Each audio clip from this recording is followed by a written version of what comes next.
Conclu en 1987 entre les États-Unis et l'ex-URSS, le traité stipule que les deux pays ne possèdent plus, ni ne construisent ou ne tirent à titre d'essai des missiles de croisière terrestre et des missiles balistiques dont la portée se situe entre 500 et 5500 km.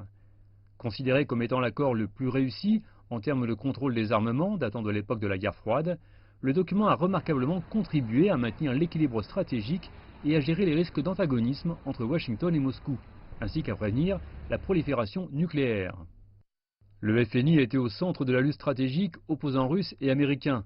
Après son arrivée au pouvoir, l'actuelle administration américaine a remanié sa politique diplomatique de manière à réanimer les conflits autour du traité. Ainsi, le 1er février, Mike Pompeo, le secrétaire d'État américain, a déclaré la suspension de l'application du traité. Parce que la Russie avait toujours enfreint le FNI, a dit le responsable américain, Washington a donc décidé de se retirer du traité dans 6 mois. La Russie y a répondu par un décret présidentiel émis en mars, ordonnant la suspension du traité.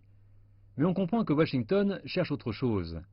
Prétextant des menaces extérieures pour leur sécurité, les États-Unis ne tentent qu'à se débarrasser des contraintes du mécanisme de sécurité international pour pouvoir disposer de leurs forces militaires en toute liberté. Les dégâts seront multiples. Les relations américano-russes subiront des conséquences négatives du retrait des États-Unis du FNI.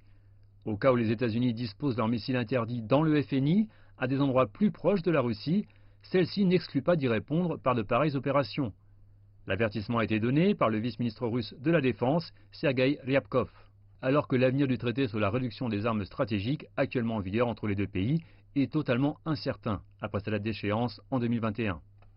Sur un autre plan, l'Europe, principal terrain de compétition sécuritaire entre Moscou et Washington, essuiera de grands risques, vu les dispositifs de tir de missiles américains visant la Russie, déjà installés en Europe de l'Est. La Russie y ripostera sans aucun doute. En dernier lieu, le paysage sécuritaire en Asie-Pacifique en deviendrait plus compliqué, car les États-Unis risquent de disposer plus de missiles à moyenne portée dans cette partie du monde. La Chine souhaite voir que les deux pays sauvegardent la validité du traité FNI. Elle a pourtant toujours dit non aux États-Unis, qui avaient maintes fois essayé de lui faire joindre les pourparlers américano-russes. Les États-Unis, en tant que grande puissance nucléaire du monde, doivent assumer leurs responsabilités spéciales en termes de désarmement nucléaire, au lieu de balancer aux autres leurs propres devoirs. Fidèle à une défense nationale défensive, la Chine ne souhaite pas participer à la course aux armements.